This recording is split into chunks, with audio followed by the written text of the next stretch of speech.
মনে হয় জম্বি শুয়ে আছে, ও ওঠার আগে ওর সব জিনিস চুরি করে নেই। আর তখনই জম্বির ঘুম ভেঙে যায়। হে আল্লাহ, জম্বির তো ঘুম ভেঙে গেছে, আমাকে জলদি পালাতে হবে। জ্যোতি ঘরে গিয়ে দরজা বন্ধ করতে থাকে, ততক্ষণে অনেক জম্বি চলে আসে।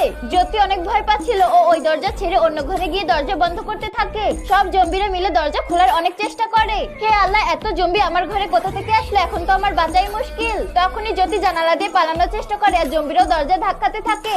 এখন আমার কাছে একটাই রাস্তা আছে, আমাকে এই জানালা দিয়ে পালিয়ে যেতে হবে, নয়তো জম্বিরা আমাকে খেয়ে ফেলবে। জ্যোতি জানালা খুলে লাফানোর অনেক চেষ্টা করে, কিন্তু ওর ভয় লাগছিল।